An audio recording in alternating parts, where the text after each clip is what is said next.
Oi, tudo bem? Aqui é o Vlog da Liga, eu sou a Ellen, aqui de Uvas Passas no Mia, e nesse especial de Halloween eu vou ler um conto da Lígia Fagundes Telles, que se chama Venha Ver o Pôr do Sol. É um conto de terror, para combinar bem com o clima de Halloween.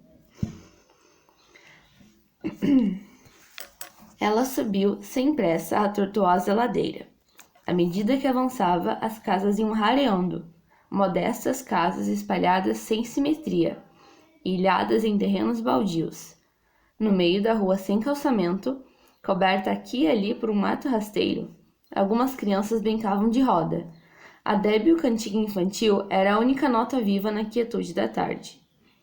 Ele a esperava encostado a uma árvore, esguio e magro, metido num largo blusão azul marinho, cabelos crescidos e desalinhados. Tinha um jeito jovial de estudante. Minha querida Raquel. Ela encarou-o, séria, e olhou para os próprios sapatos. Vejam que lama! Só mesmo você inventaria um encontro num lugar destes. Que ideia, Ricardo, que ideia! Tive que descer do táxi lá longe, jamais ele chegaria aqui em cima. Ele sorriu, entre malicioso e ingênuo. Jamais, não é? Pensei que viesse vestido esportivamente, e agora me aparece nessa elegância. Quando você andava comigo, usava uns sapatões de 7 léguas, lembra? Foi para falar sobre isso que você me fez subir até aqui? Perguntou ela, guardando as uvas na bolsa. Tirou um cigarro. Ah, Raquel. E ele tomou-a pelo braço rindo. Você está uma coisa de linda. E fuma agora uns cigarrinhos pilantras, azul e dourado. Juro que eu tinha que ver uma vez toda essa beleza, sentir esse perfume. Então fiz mal? Podia ter escolhido um outro lugar, não? Ela abrandara a voz. E que é isso aí? Um cemitério? Ele voltou-se para o velho muro arruinado. Indicou com o olhar o portão de ferro, carcomido pela ferrugem. Cemitério abandonado, meu anjo. Vivos e mortos desertaram todos. Nem os fantasmas sobraram. Olha aí como as criancinhas brincam sem medo. Acrescentou, lançando um olhar às crianças, rodando na sua ciranda. Ela tragou lentamente. Soprou fumaça na cara do companheiro. Sorriu. Ricardo, essas ideias. E agora, qual é o programa? Brandamente, ele a tomou pela cintura. Conheço bem tudo isso. Minha gente está enterrada aí. Vamos entrar um instante e te mostrarei o pôr do sol mais lindo do mundo. Perplexa, ela encarou-o um instante e vergou a cabeça para trás numa risada. Ver o pôr do sol! Ai, meu Deus. Fabuloso, fabuloso. Me implora um último encontro. Me atormenta dias seguidos, me faz vir de longe para esta buraqueira só mais uma vez. Só mais uma. E para quê? Para ver o pôr do sol num cemitério. Ele riu também, afetando encabulamento como um menino pilhado em falta. Raquel, minha querida, não faça assim comigo. Você sabe que eu gostaria era de te levar ao meu apartamento, mas fiquei mais pobre ainda, como se isso fosse possível. Moro agora numa pensão horrenda. A dona é uma medusa que vive espiando pelo buraco da fechadura. E você acha que eu iria? Não se zangue, eu sei que não iria. Você está sendo fidelíssima. Então pensei, se pudéssemos conversar um instante numa rua afastada, disse ele, aproximando-se mais. Acariciou-lhe o braço com as pontas dos dedos. Ficou sério. E aos poucos, inúmeras rugazinhas foram se formando ao redor dos seus olhos ligeiramente apertados. Os leques de rugas se aprofundaram numa expressão astuta. Não era nesse instante tão jovem como aparentava. Mas logo sorriu, e a rede de rugas desapareceu sem deixar vestígio. Voltou-lhe novamente o ar inexperiente e meio desatento. Você fez bem em vir. Quer dizer que o programa... E não podíamos tomar uma coisa num bar? Estou sem dinheiro, meu anjo, vê se entende. Mas eu pago. Com o dinheiro dele? Prefiro beber formicida. Escolhi este passeio porque é de graça e muito decente. Não pode haver passeio mais decente, não concorda comigo? Até romântico. Ela olhou ao redor, puxou o braço que ele apertava. Foi um risco enorme, Ricardo. Ele é ciumentíssimo. Está farto de saber que tive meus casos. Se nos pilha juntos, então sim, quero ver se alguma das suas fabulosas ideias vai me consertar a vida. Mas me lembrei deste lugar justamente porque não quero que você se arrisque, meu anjo. Não tem lugar mais discreto do que um cemitério abandonado. Veja, completamente abandonado. Prosseguiu ele, abrindo o portão. Os velhos gonzos gemeram. Jamais seu amigo ou um amigo do seu amigo saberá que estivemos aqui. É um risco enorme, eu já disse. Não insista nessas brincadeiras, por favor. E se vem um enterro? Não suporto enterros. Mas enterro de quem? Raquel. Quantas vezes preciso repetir a mesma coisa? Há séculos ninguém mais é enterrado aqui. Acho que nem os ossos sobraram. Que bobagem! Vem comigo, pode me dar o braço, não tenha medo. O mato rasteiro dominava tudo. E, não satisfeito de ter se alastrado furioso pelos canteiros, subira pelas sepulturas, infiltrando-se ávido pelos rachões dos mármores, invadira alamedas de pedregulhos esjardinhados, como se quisesse com a sua violenta força de vida cobrir para sempre os últimos vestígios da morte. Foram andando vagarosamente pela longa alameda banhado de sol. Os passos de ambos ressoavam sonoros com uma estranha música feita do som das folhas secas trituradas sobre os pedregulhos. Amuada, mais obediente, ela se deixava conduzir como uma criança. Às vezes mostrava certa curiosidade por uma ou outra sepultura, com os pálidos medalhões de retratos esmaltados. Às vezes ela mostrava certa curiosidade por uma ou outra sepultura, com os pálidos medalhões de retratos esmaltados. É imenso, hein? E tão miserável. Nunca vi um cemitério tão miserável, é deprimente. Exclamou ela, atirando a ponta do cigarro na direção de um anjinho de cabeça decepada. Vamos embora, Ricardo, chega. Ah, Raquel, olhe um pouco para essa tarde. Deprimente por quê? Não sei onde foi que eu li, mas a beleza não está nem na luz da manhã, nem na sombra da tarde. Está no crepúsculo, nesse meio tom, nessa ambiguidade. Estou lhe dando um crepúsculo numa bandeja e você se queixa. Não gosto de cemitério, já disse, e ainda mais cemitério pobre. Delicadamente, ele beijou-lhe a mão. Você prometeu dar um fim de tarde a este seu escravo. É, mas fiz mal. Pode ser muito engraçado, mas não quero me arriscar mais. Ele é tão rico assim? Riquíssimo. Vai me levar agora numa viagem fabulosa até o Oriente. Já ouviu falar no Oriente? Vamos até o Oriente, meu caro. Ele apanhou um pedregulho e fechou-o na mão. A pequenina rede de rugas voltou a se estender ao redor dos seus olhos. A fisionomia, tão aberta e lisa, repentinamente escureceu, envelhecida.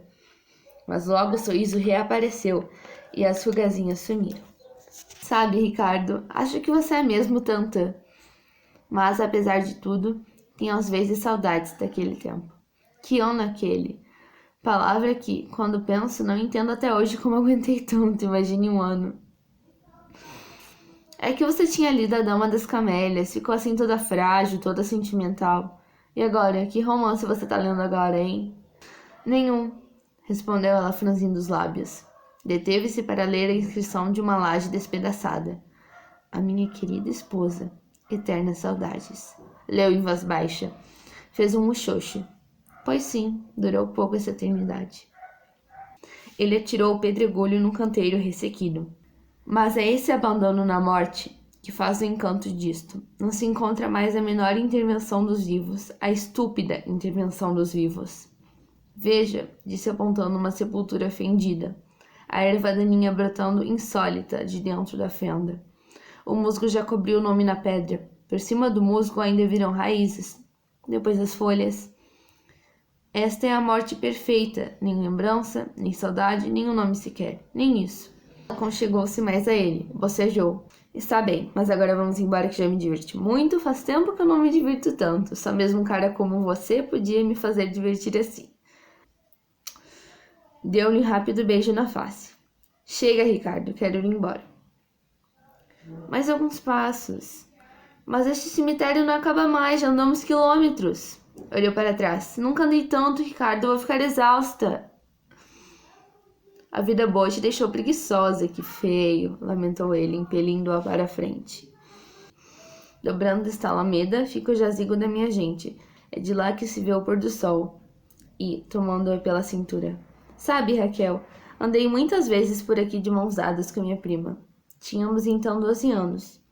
Todos os domingos a minha mãe vinha trazer flores e arrumar nossa capelinha, onde já estava enterrado meu pai. Eu e minha priminha vínhamos com ela e ficávamos por aí, de mãos dadas, fazendo tantos planos. Agora as duas estão mortas. Sua prima também? Também. Morreu quando completou 15 anos. Não era propriamente bonita, mas tinha uns olhos. Eram assim verdes como os seus, parecidos com os seus. Extraordinário, Raquel, extraordinário. Penso agora que toda a beleza dela residia apenas nos olhos, assim, meio oblíquos como os seus. Vocês se amaram? Ela me amou, foi a única criatura que fez um gesto. Enfim, não importa. Raquel tirou-lhe o cigarro, tragou e depois devolveu-o. Eu gostei de você, Ricardo. E eu te amei, e te amo ainda. Percebe agora a diferença? Um pássaro rompeu o cipreste e soltou um grito. Ela estremeceu. Esfriou, não? Vamos embora. Já chegamos, meu anjo. Aqui estão meus mortos. Pararam diante de uma capelinha coberta de alto a baixo por uma trepadeira selvagem, que a envolvia num furioso abraço de cipós e folhas. A estreita porta rangeu quando ele a abriu, de par em par. A luz invadiu um cubículo de paredes enegrecidas, cheias de estrias de antigas goteiras. No centro do cubículo, um altar meio desmantelado, coberto por uma toalha que adquirira a cor do tempo. 2 vasos de desbotada opalina ladeavam um tosco crucifixo de madeira. Entre os braços da cruz, uma aranha tecera 2 triângulos de teias já rompidas, pendendo como farrapos de um manto que alguém colocara sobre os ombros do Cristo. Da parede lateral, à direita da porta, uma portinhola de ferro dando acesso por uma escada de pedra, descendo em caracol para a catacumba. Ela entrou na ponta dos pés, evitando roçar mesmo de leve naqueles restos de capelinha. Que triste é isto, Ricardo. Nunca mais você esteve aqui? Ele tocou na face da imagem recoberta de poeira. Sorriu melancólico. Eu me toquei agora.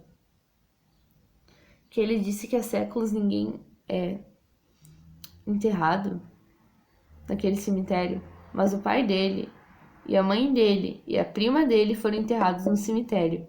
E teoricamente isso aconteceu alguns anos atrás, ou seja, ela já devia ter desconfiado de alguma coisa. Se bem que eu só me toquei agora também. Enfim, onde é que eu parei? Sei que você gostaria de encontrar tudo limpinho, flores nos vasos, velas, sinais da minha dedicação, certo? Mas já disse que o que eu mais amo neste cemitério é precisamente esse abandono, essa solidão. As pontes com outro mundo foram cortadas e aqui a morte se isolou total e absoluta. Ela adiantou-se e espiou através das enferrujadas barras de ferro na portinhola. Na semi-obscuridade do subsolo, os gavetões se estendiam ao longo das 4 paredes que formavam um estreito retângulo cinzento. E lá embaixo? Pois lá estão as gavetas, e nas gavetas minhas raízes. Pó, meu anjo, pó, murmurou ele. Abriu a portinhola e desceu a escada. Aproximou-se de uma gaveta no centro da parede, segurando firme na alça de bronze, como se fosse puxá-la. A cômoda de pedra, não é grandiosa? Detendo-se no topo da escada, ela inclinou-se para ver melhor. Todas essas gavetas estão cheias? Cheias? Sorriu. Só as que têm o retrato e a inscrição, está vendo? Nesta está o retrato de minha mãe. Aqui ficou minha mãe, prosseguiu ele, tocando com as pontas dos dedos num medalhão esmaltado, embutido no centro da gaveta. Ela cruzou os braços, falou baixinho, um ligeiro tremor na voz. Vamos, Ricardo, vamos. Você está com medo? Claro que não, estou com frio. Subi, vamos agora, estou com frio. Ele não respondeu. Adiantaram-se até uma das gavetas na parede oposta e acendeu um fósforo. Inclinou-se para o medalhão frouxamente iluminado. A priminha Maria Emília, lembro-me até do dia em que tirou este retrato. Foi umas 2 semanas antes de morrer. Prendeu os cabelos com uma fita azul e a vista exibir. Estou bonita, estou bonita? Falava agora consigo mesmo, doce e gravemente. Não, não é que fosse bonita, mas os olhos. Venha ver, Raquel, é impressionante como tinha olhos iguais aos seus. Ela desceu a escada, encolhendo-se para não esbarrar em nada. Que frio que faz aqui, que escuro, não estou enxergando. Acendendo outro fósforo, ele ofereceu à companheira. Pegue, dá para ver muito bem. Afastou-se para o lado. Repare nos olhos. Mas estão tão desbotados, mal se vê que é uma moça. Antes da chama se apagar, aproximou-a da inscrição feita na pedra. Leu em voz alta, lentamente. Maria Emília, nascida em 20 de maio de 1800 e falecida... Deixou cair o palito e ficou um instante imóvel. Mas essa não podia ser sua namorada. Morreu há mais de 100 anos. Seu mentiroso. Um baque metálico decepou-lhe a palavra pelo meio. Olhou ao redor. A peça estava deserta. Voltou o olhar para a escada. No topo, Ricardo a observava por detrás da portinhola fechada. Tinha seu sorriso meio inocente, meio malicioso. Isto nunca foi o jazigo da família, seu mentiroso. Brincadeira mais cretina, exclamou ela, subindo rapidamente a escada. Não tem graça nenhuma, ouviu? Ele esperou que ela chegasse quase a tocar o trinco da portinhola de ferro. Então deu uma volta à chave, arrancou-a da fechadura e saltou para trás. Ricardo, abre isto imediatamente. Vamos, imediatamente, ordenou, torcendo o trinco. Detesto esse tipo de brincadeira, você sabe disso.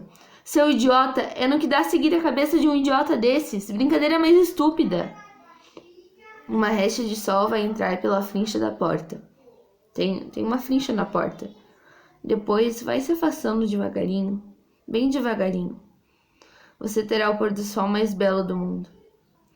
Ela sacudia a portinhola. Ricardo, chega, já disse, chega. Abre isso imediatamente, imediatamente.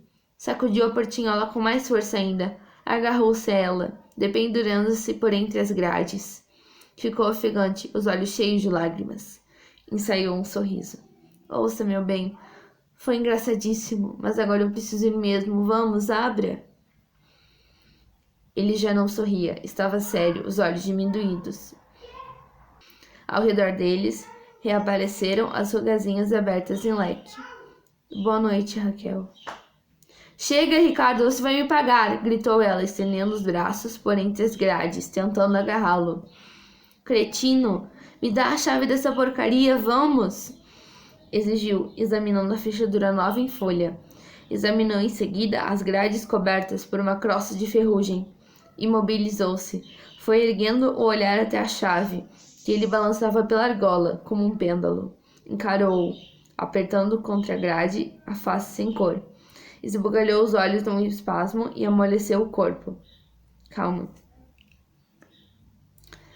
Boa noite, Raquel. Chega, Ricardo, você vai me pagar, gritou ela, estendendo os braços por entre as grades, tentando agarrá-lo. Cretino, me dá a chave dessa porcaria, vamos, exigiu, examinando a fechadura nova em folha. Examinou em seguida as grades cobertas por uma crosta de ferrugem, imobilizou-se. Foi erguendo o olhar até a chave que lhe balançava pela argola, como um pêndulo. Encarou-o, apertando contra a grade a face sem cor. Esbugalhou os olhos num espasmo e amoleceu o corpo. Foi escorregando. Não, não! Voltado ainda para ela, ele chegara até a porta e abriu os braços. Foi puxando as 2 folhas escancaradas. Boa noite, meu anjo. Os lábios dela se pregaram um ao outro, como se entre eles houvesse cola. Os olhos rodavam pesadamente numa expressão embrutecida. Não. Guardando a chave no bolso, ele retomou o caminho percorrido. No breve silêncio, o som dos pedregulhos se entrechocando úmido sobre seus sapatos. E, de repente, o grito medonho, inumano. Não! Durante algum tempo, Ele ainda ouviu os gritos que se multiplicaram, semelhantes aos de um animal sendo estraçalhado. Depois, os